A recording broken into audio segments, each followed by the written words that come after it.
idea of anti-apathetic architecture, but the first semester was more looking at people who were teaching and ideas about teaching and just kind of thinking about how we can do pedagogy differently. And then the second semester, we're trying to focus a little bit more on practice and people in practice and how, as architects, we can change the way that we work and the way that we work with different people and materials to create something less apathetic. So hopefully that'll be the theme that you'll see from now until April. We have lots of exciting people. We have OMMX here today, and then next week we have Studio Weave, and then the following week we have a panel discussion with Studio KA and AOMD and NANA, so they'll be talking about low carbon materials. But today we have OMMX and Yip with them too. So broadly, I think we're going to be talking about how to make cities more equitable and how your work kind of engages with design processes. So maybe I'll pass over to you to introduce yourselves and then.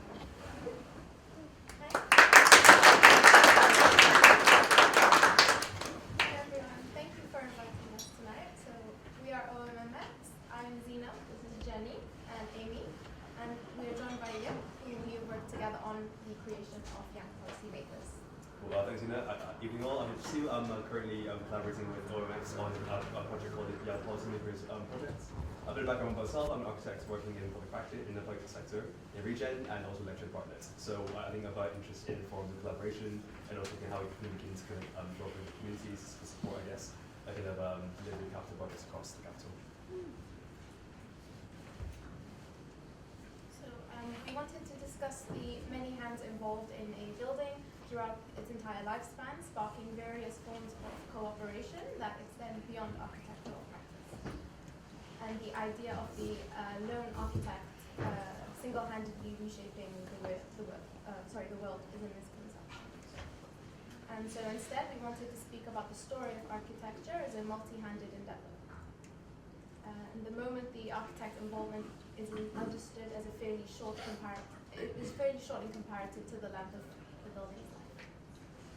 Buildings are owned by many changing hands at multiple points and are never fixed. And so a building never exists as originally designed. It has a life of its own, and it's also really designed as originally intended.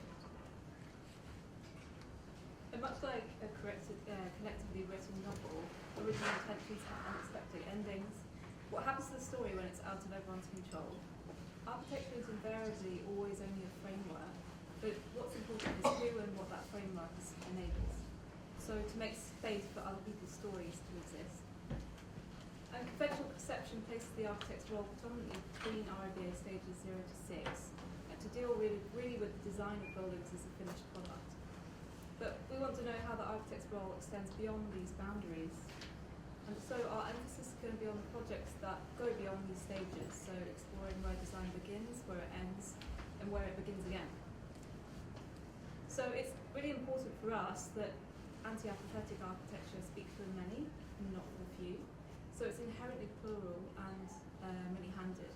So what does it mean to be anti-apathetic in our profession? Is it about challenging the confines of a traditional architect's role, or is it making space for other people's voices within the design? So acknowledging that design doesn't begin and end with the architect, but at the same time, we do have a key role in allowing those voices to be heard and paving the way for other people. So where does design begin?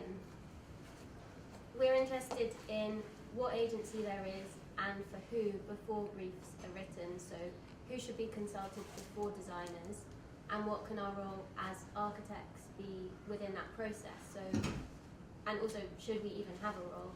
So we're going to talk about a couple of projects that we think start to explore this. Young Policymakers is the first one, and this is a new venture that we've been working on with Yip. And it came about through conversations within the office about how often engagement happens too late on in a project. Because there's a lot of really valuable work being done to engage communities on specific capital projects. And while this is really valuable, it can often fall into the trap of becoming a tick box exercise or quite cosmetic sometimes, and often falls upon the architect to instigate when they're involved in the project. So that's normally stages 0 to 6, and often this is too late to have any real impact. So we wanted to create a platform for underrepresented groups to have a voice and affect change in their built environment much further upstream. So in the earlier stages before projects are commissioned or even conceived of and before funding is allocated. This is our context, and you're probably quite familiar with these statistics. They've been in the news a lot recently. So since 2010, almost 70% of youth services have been cut. And so many young people are feeling disenfranchised and disengaged because they're not being heard, and we see these issues as systemic and manifest in policy. So Young Policymakers aims to build a platform to elevate the voices of young people and provide them with the tools to influence policy by creating a bridge between them and the people writing policy, whether that's councils, for instance. So what does this mean in practice? We're still in like the sort of strategic planning stages, but we're testing and setting up a framework which can hopefully be extended. And we're going to show you a bit of the background behind that process, starting with some initial workshops where we were testing kind of techniques and activities, some of them from before we kind of set up policymakers. So these are some previous workshops where we're exploring quite targeted topics. And then this was a workshop with Year 8 students understanding their feelings about the city through their routes to and from school. And we're trying to kind of understand how we can bridge between voices of young people and decision makers in a way that's not kind of exploitative or extractive. It's really important for us that the students involved also get something out of it, and of course it's crucial that our findings can then be communicated to councils in a way that is really clear how it can impact policy. So this was a prototype workshop. You can't really see the lines on the screen there, but it was a workshop for 14 to 15-year-olds, and we created this mapping exercise. This is the blank map, which was printed really, really faintly.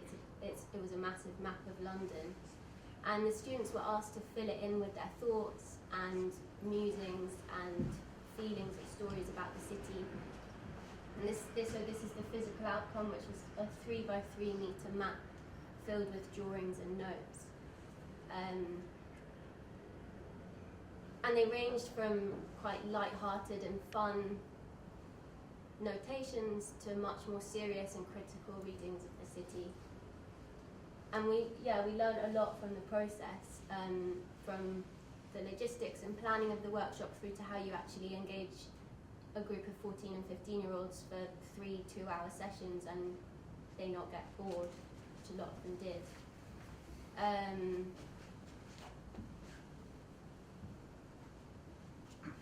But yeah, we kind of started to notice that this method did privilege those students who took naturally to communicating through drawing and writing.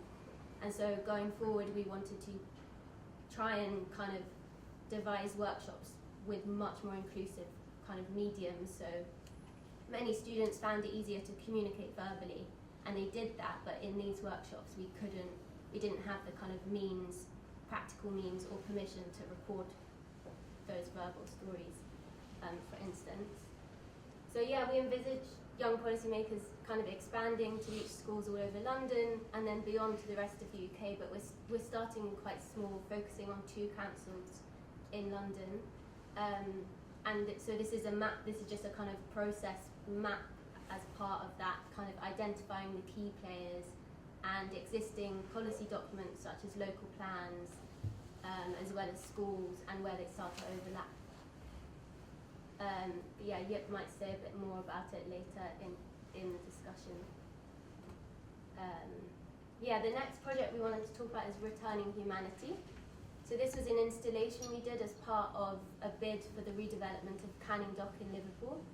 And it's a dock that was a former dock for the trade of enslaved people. So the brief said that we shouldn't produce a design. So instead we wanted to use the installation to ask the people of Liverpool about their feelings about their city, how they wanted to see the dock developed, and how to deal with its horrific past. So we designed a set of tables which were an exploded map of Liverpool, and they were engraved with area names so that people could locate themselves. And some of the tables became sand pits for children to play in, some became flower beds, and were planted with species chosen by JCLA, the landscape architects, from different kind of local ecologies, and the rest were left as a blank canvas. And the installation was on the site and became a kind of space for discussion and workshops held by Resolve Collective. And then members of the public were invited to vandalise the tables, adding their stories and thoughts and ideas about the city. Here's some zoom-ins. And then we collated all our findings from those few days into a single drawing, which we wanted to be propositional without showing a design as such. So it shows the inhabitation and activity of the dock through parades and protests and tourism and boating and gardening and all the kind of life that we imagine there. Cool, thanks, Amy. So I think the question of where does design begin? So I think ground and enabling work with local communities and stakeholders is critical to kind of inform how we set briefs up, how we begin to design that's for purpose, and also how we think about the end users and communities. So this is saying that also obviously progress is gained at the scale of trust, which is one that's true of all the projects we currently deliver in the region team. So we're creating networks and developing processes that are essential ingredients to kind of enabling successful projects. So on the left is a collaboration we've been working on with the SDHA, looking at the RVPA plan of work, thinking through how we can begin to think through the co-design process as obviously very messy, cyclical, but also kind of iterative process, and how we can begin to really interpret that on the slides. And I think the term co-design often casually used in engagement and design conversations, but also obviously meaningful and embedded co-design is needed to empower individuals and communities, presenting a level of reciprocity through the exchange of knowledge, lived experience, and specific skill sets within the project, and ideally begins to empower and push up against existing power structures. Gaining and retaining trust can take months, often if not years to build. So when thinking about where design starts, often before even pen hits paper in terms of architectural design in this kind of most kind of traditional sense, around how we design and set up the equitable governance structures, and also working with existing people, communities, and experts to think through, I guess, how we can begin to work with them collaboratively to enable their kind of input throughout the various projects as well.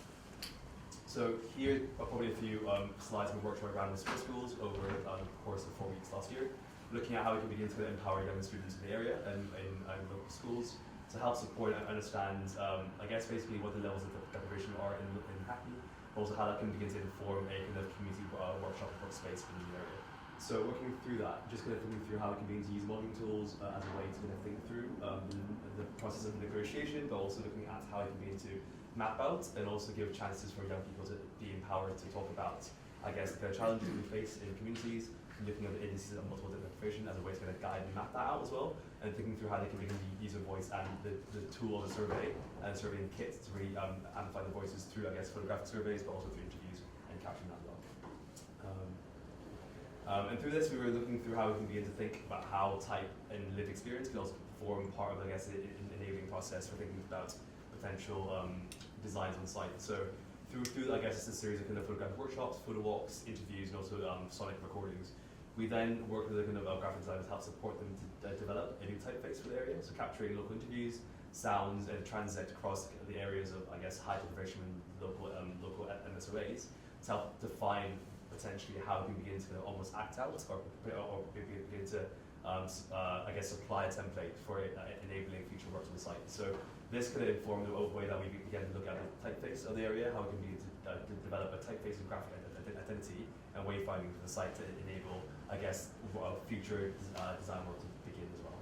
So through that process, we were able to kind of create a mapping of the local area that kind of captures and celebrates the local voices of various stakeholders, shop owners, local residents, and begin to kind of feed through how this might begin to speculate on features of a currently vacant, council-owned car park site, and how that can begin to be used and utilised collaboratively with local owners, business owners, students as well, to help think through what the process might be in terms of the future visioning of the ideas there as well. So we wanted to talk a little bit next about where does design end? And is it once the building is completed, and that's the idealized final product?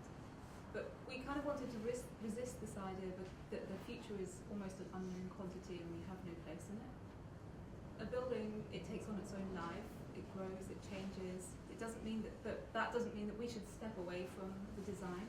So we wanted to talk about the role of the unknown future user as a real integral part of the design. So how can our projects enable different ways of living, different customs, rituals, throughout its many states of existence? So Naked House is 22 adaptable, sustainable homes in Enfield, and it's a house for future residents of no fixed shape. So the house changes, it adapts, it grows, it can be downsized. And we kind of asked the question, how many people can assemble IKEA furniture, hang up a picture, remove a door, knock through a room, build an extension, or even build their own house? There are multiple scales of change that shift at different scales within a house, and the way we live is always shifting. But these larger changes are ultimately linked to those that can afford it, and we wanted to understand, is there a way that we can readdress this balance to facilitate change and make it easier? Naked House, it draws on the history and common language of everyday alterations, side extensions, and loft conversions. So these are a series of photos taken of our neighbourhood in Enfield by Max Creasy, and we really considered the culture of DIY, home alterations to be central to the design, exactly because it is so common. It's an existing framework that people understand and they're familiar with. And today really the kind of consensus is that additions or adaptations that are made to a building are seen as a compromise. It deviates from the original design, and the design is almost left in a broken state. But we want to understand how design breaks apart and how that actually finds space for other people's stories and unknown encounters. So these are the houses. They start life as affordable one-beds, but they've already got outline planning for essentially the upward and outward expansion to give them multiple bedrooms. So the houses have both a naked and a developed state. And it was important, this process was important not only to safeguard, I suppose, future residents' right to extend, but it was also to make sure the kind of quality met council approval. Essentially what we wanted to do with that was to remove the burden of work that goes into planning from the residents, so it's done by us. So negotiations, admin, consultations. So it's kind of an idea of essentially a potential that's already built in, and we wanted to load the building with this kind of potential so that the hard work is already done by us, it's built in and baked in for the resident, and then they can expand upon that in the way that they want. So we thought about opportunities for expansion and adaptation from the plan, construction build-ups, and future structural capacity. So homes are constructed of cheap, robust, DIY-friendly materials, and we considered quite a number of those throughout the process. The GLA had a blanket ban on combustible facades, so we had to stick away from those within design development. But eventually we came to a kind of evaluation process of choosing concrete block. Actually, as we found, it was the most adaptable, sustainable, affordable construction method of the set. So we developed this construction build-up with environmental consultants, and because blockwork has quite a high thermal mass, this essentially meant that it can regulate its heat in a different way, so that it has a kind of lower running cost in the long term. So thinking about long-term thermal sustainability questions. So in a sense, they're more responsive to a warming climate. And in terms of building adaptations, we wanted to think about the various lifespan of different construction methods. So the use of concrete block on the facades, I suppose, it served many purposes. Not only fire resistant, but it helped easily identify what areas of the facade can be safely removed or altered. So this meant the residents really have the ability to modify their homes without compromising structural integrity or fire standards. And this was done essentially through a pattern with blockwork setting out with textures and inlays that essentially creates a map of the areas of adaptation for its future residents. And given this block was essentially self-finishing, it also helped to keep the construction costs down on the project. And the structural framework itself has capacity for future adaptation, so the details about the windows to be added, mezzanines included, and lofts and extensions built up. And equally, the MEP equipment that you can see in there is essentially designed so it can be replaced without tearing down parts of the building. So it's got accessible channels and it's exposed on the interior. And these are a series of stills that we made for an exhibition at the National Museum in Norway. So this image was passed from person to person in our office, and everyone built upon it, on each other's work. So we inhabited the structure for the time of our choosing. Amy painted the walls, Paul added a swing, I extended the loft, and John built an extension. And we thought it was interesting, essentially without a single guiding author. We didn't really know where the development was going to go with this as a picture. And even within Naked House, which essentially is a framework that changes, we thought it was interesting that even though, I suppose, the design is serially broken time and time again, there's a purpose to the building that still remains. And it was important to consider, I suppose, for us, how the principles of affordability and sustainability could remain as a baseline for the residents throughout the course of its life in perpetuity. We then began to ask ourselves, where does the design begin again? And as with all things, a building's lifespan is infinite. But the interesting question to us is, what do we do with the building after it has died? What is the building's afterlife? We wanted to show a collection of projects that look at the afterlife of buildings. So this takes us to our next project, A Marked City, which is located within the city of Detroit, a city that is already grappling with the loss of collective memory. As its industry, building, and monuments undergo systematic disassembly and abandonment. The city is one that's already scarred by decline, and the response was not to further demolition, but to evolve the urban fabric still in place. The act of placing a marker has historically conveyed a declaration of ownership, and in the American experience, totems and flagpoles play a powerful role. The proposal would start by exploring these markers and setting them into the ground. Each cast iron marker is made and crafted by the individuals, the community, and the businesses of Detroit. Production is then drawn away from the production line, never aiming for an idealized finished state with no interest in stagnation. It is about catalyzing regeneration, using architecture as a catalyst. Detroit becomes a barometer for change and hope returning. It is a project for the residents to enable a return to the city and allow them to leave their mark. Without dismissing the history of the city, but enabling it to become a way of reframing how it can be experienced today. It is designed through an iterative process of selective removal that enables the preservation of the urban fabric, where future generations can begin to stake their own identity. The next project we can look at is Dressing Down Parliament, which is another project that looks at reframing and leaving room. OMMX were asked to make a drawing as a part of an exhibition called Patent Politics, which looked at how to decolonize British architecture through a critical reflection on the grammar of ornament.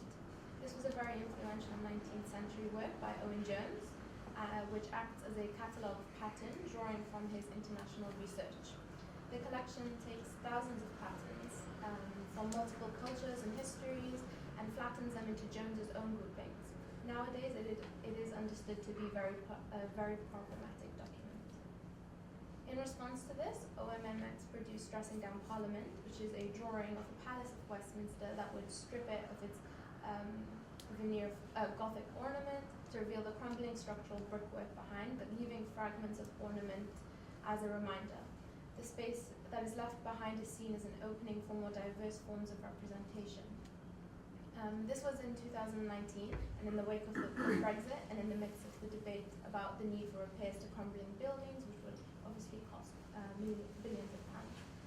We are interested in this process of removal as a clearing away, but not forgetting, and making room for more plural modes of design. We have seen this work, although speculative rather than built work, as equally important in our role as being anti-apathetic. And how can we use what we do as an architect to engage change and challenge establishment.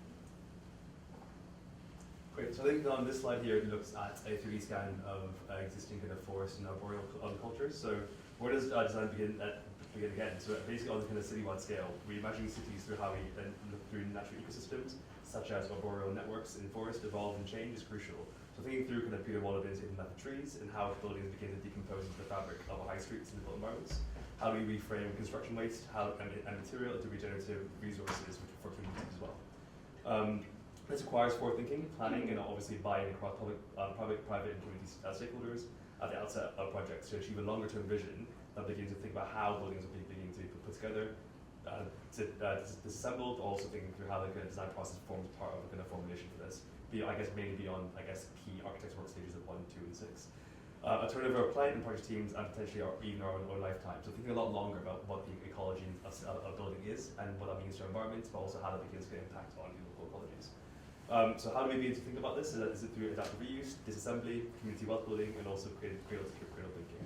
Having fittings, construction, and building materials find alternative uses in other applications. What happens when a building is designed to be decommissioned, safely disassembled, and also repurposed? Expanding on, community equipment rental hubs to a civically operated building materials library. So then also on the flip side, how does the high street begin to play a role in supporting these hyper-local economies of care, knowledge, and trade?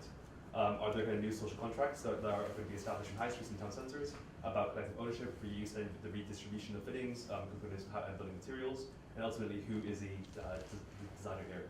How does our knowledge and specialism about local economies begin to support local interventions as well?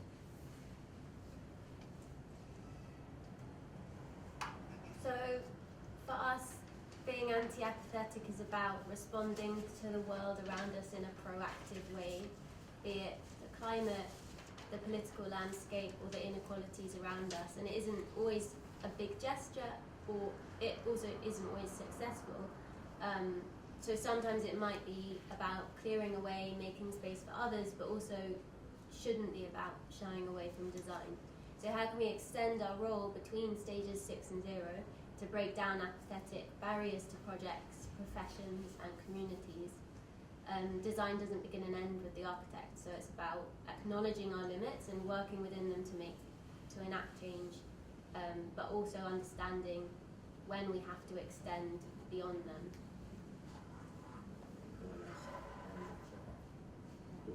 Yeah, so I guess dovetailing into what I call enabling works versus building work, I guess in the most simple sense, are two parts of the same coin, and also from exemplary embedded projects can happen through careful thought, inclusion, and investment into drawing from, giving to, and developing local expertise and knowledge within local communities.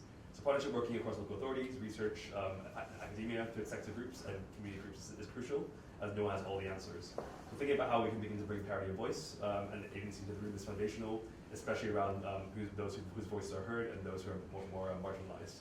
So where and when can we use positive action around the table as architects to be able to expand voice and agency within the lifetime of projects, and how do we begin to embed this into briefing and decommissioning stages before a building begins to be commissioned as well? So to move from apathetic into anti-apathetic practice, cultures and communities of care need to be kind of embedded into the way we approach, practice, and also looking at reciprocity. So bottom-up and top-down methods of working need to be kind of thought through to kind of create new ways of collaboration and collective upskilling. So in a way, architects, I think, are essential part of this jigsaw, who have the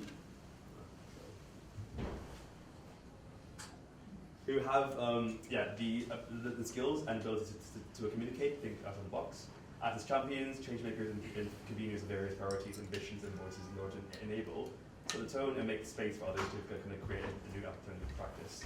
It's also important to know how one step back, also what happens when the community is involved in the briefing stage, through to supporting collective building and eventual operation of a building or space in the end. So what kind of knowledge is also embedded and shared when you kind of bring through a kind of local group from the initial briefing all the way through to the operation of the building as well. So what knowledge can you pass on from stage 0 to 6, 7, and then back to stage 0 as a way to kind of upskill local communities as well. So I guess this is where time is invested in knowledge gained from handover of buildings to the POV, but also eventual brief building for future projects is essential, and where this enabling work of convening, empowering, and also collaborating with local people is important, which might take anything from months to also years to begin to embed and build trust before, I guess, the designing of a building begins. So I guess my question is, how do you begin to reduce barriers and reduce jargon as well to be able to enable kind of access into, I guess, the built environment, and moving the architect beyond just the role of design and delivery, but also to the expanded practice of working with along the fringes, building resilience and knowledge across various projects in past, future, and present, and how do you begin to work in a more kind of civically engaged way as well?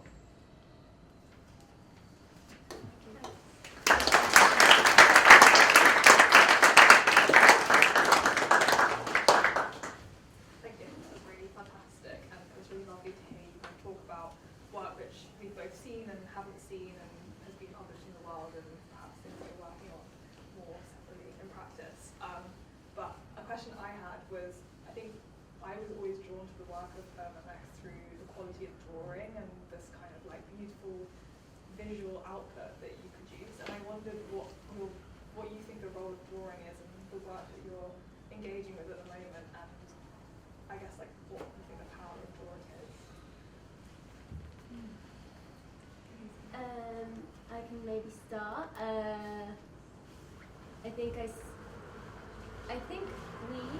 see it as a lot about a process of figuring things out rather than an end product.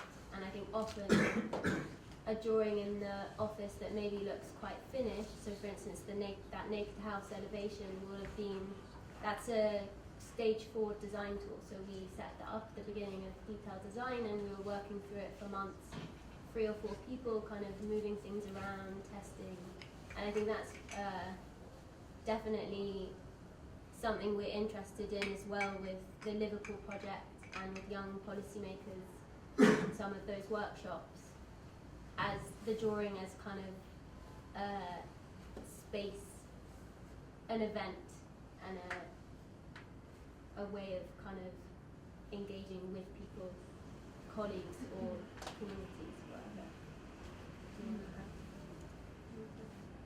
Yeah, I think I mean, you would have seen in the presentation that most of the afterlife or the thoughts about the future were representation projects, they were paper projects. I think that does give us space to essentially frame, and as Amy was saying, try to figure out different concepts. So essentially we don't see representations separate from practice. It's essentially the mode to getting to the design. And I wondered if anyone had any questions, students first. You're allowed, just after the students. You talked about like the importance of getting upstream on projects, and obviously when you're talking about working outside of the normal kind of expecting project span as an architect, that you need to do that. But what are some ways? I mean, it requires like the architecture firm to be quite proactive in terms of saying we're going to insert ourselves at points where we're usually invited in. I wonder do you have any examples of like where that's been particularly what you've learned in like good ways to do that and come about it? Yeah, no, so I guess I used to practice, I now work in the public sector. I think I guess the role of the architect is quite, you've got the skills and tool set to be able to really kind of diversify and help support and enable communities, various kind of stakeholders support, and I guess realize schemes as well. So in a way, I guess it's about how you can begin to network into your local community, who's in your immediate vicinity, what are the kind of challenges and needs that gets reduced disparity in the area, and obviously as a practitioner, how do you balance that against both your practice as a business, but also how do you begin to give back. So I think working locally and being able to tap into the knowledge that obviously local communities, stakeholders, and local authorities have is very important. So really working, not going to reinventing the wheel, but actually being able to set those priorities straight to say actually who's in need, who can we work with to deliver, I guess, across various aims and goals, be it looking at food security, looking at access to I guess, public space, green space, and how you begin to act as a convener and work together to then bring together the projects to realise potentially in 5 and 10 years' time, maybe a building that might happen on site. So it takes a lot of groundwork, but I think it's the ambition and I guess the volition of how you begin to look at practice and how you begin to reframe that as well. But maybe young policymakers is a good example we can talk through as well, but maybe Amy can kick off and I can help out with that. Yeah, I think maybe also another thing to think about is, I guess, like your actual capacity to take on projects like that in terms of like resource and funding, and that's I think a lot why young policymakers, the way I described it is kind of as a vision, and we're very much still in the early stages and starting really small, and that's because we need to kind of be quite tactical and targeted with what we can actually do at the moment, but ideally to like tap into funding where there is, but yeah, it's that I think that's why it's quite kind of slow and tactical, and I think it is hard to kind of get into that sort of line, isn't it? I guess that's kind of the groundwork before you put in, I guess, a funding bit for a project. So obviously, are there kind of local groups and community stakeholders that are interested in, for example, looking at, let's say, retrofitting a good ground floor space, but also how they don't have the means to be able to do that. So how do you use your skills as an architect to help support that? Be it looking at costing, design planning, what is actually achievable, I guess, through planning as well, and looking at how you can begin to bring on those stakeholders and say, actually, what is the mission, what are the resources? As for example, looking at an engagement program, you probably need someone in the office at least a full day a week to begin a plan, program, and manage that as well. So I guess, yeah, again, it's kind of delicate balance, right? You want to do the kind of meaningful projects. How do you make sure your practice is being able to support itself, its own staff? And that is, I think, something we're all grappling with as well. But I think the first thing is look into your local community, look at what you can do as well, what your values are, and what's your ethos of practice, and then you tap into that and use that to drive, I guess, your support and your vision for that as well. But hopefully that's helpful in some way.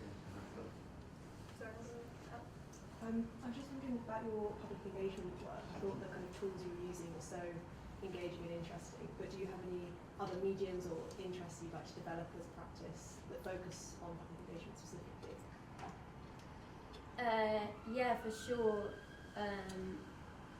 Definitely, yeah. So we're currently planning a set of workshops that will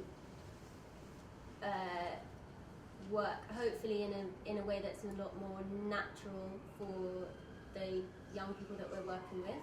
So at the moment we're planning for kind of GCSE or just before GCSE age, and so like 15, 16, and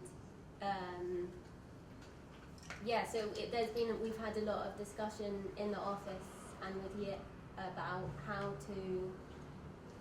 you capture in a really direct way the students' feelings about the city. So I think verbally seems to be the way that we're like the next thing that we want to kind of test. But obviously, like logistically, there's a lot to think about. So you have to be in a small enough group where you can capture recordings. So you have to have enough staff per students, and then also like the tools and getting the permissions. So all those students, we need to get permissions from their parent or guardian. And if there is a student who, for instance, they don't want to be recorded, how do we not exclude them from that group? And how do we not exclude their kind of stories from being recorded? So yeah, that's our kind of immediate ambition, but maybe you can say a bit more. Yeah, I guess it comes back to down to reciprocity, right? So obviously, with these students engaging with the program of young policymakers, what do we get out of it? Obviously, there is going to restrict how we begin to support them in, I guess, their ability to articulate their feelings about their experience as well. So, in a way, I think the first thing we looked at also is looking at how we can map it on to, I guess, the kind of key stage 3 criteria. So, what key learnings do they need to be able to kind of get out of their education, throughout their kind of in school, what's not being delivered, but also how they can kind of find ways and methodologies of testing that. So in a way, it will be a kind of an ongoing testing process, but I guess looking beyond, I guess, the kind of visual immediately, how do you capture stories, narratives that are obviously handed down to language, culture, how do you break down the access to language? For example, if there are parents that don't speak English as a first language, how do we begin to capture that as well? How do we begin to articulate that? So that this kind of mosaic of cultures and language and histories can be kind of collected as well. So in a way, I've looked at, I guess, field recordings as a way to almost kind of tell a story as it is. You're not kind of changing, you're not adapting, it is the kind of reality and the truth. So how do you begin to kind of adapt that and translate, I guess, the if you're recording the interview or the kind of spoken word into maybe something that could be visual, that can impact and you can, I guess, shift how you begin to think about design principles. So these, I guess, some initial kind of thoughts about how we can begin to approach that as well. I guess in a way it's down to the collaboration as well. And you'll find out which ways are best when you work with different people as well, and obviously they have different ways and channels of communication. So it's about being flexible, but also having an idea of where you want to get to at the very end as well. So yeah.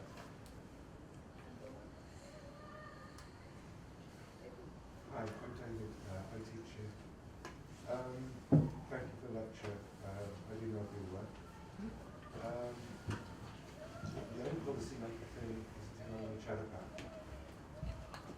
That the times I've worked with children in Hackney schools, talking about how they can improve their playgrounds, and it's dealing with students from year 6 to year 11.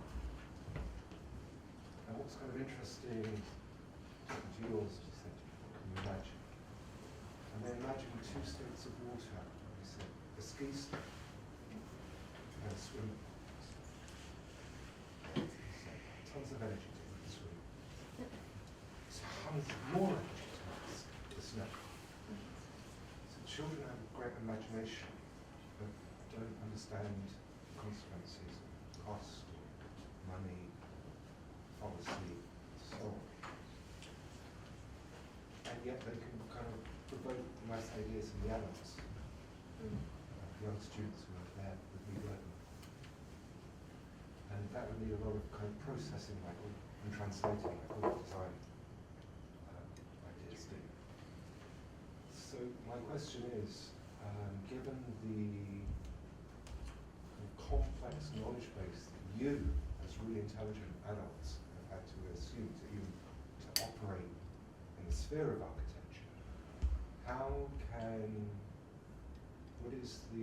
what kind of insights do they give to, what kind of insights are they giving so far in your work that could affect a good change in policy, change their lives? I'd just like to hear some slice examples, if that's possible. Yeah,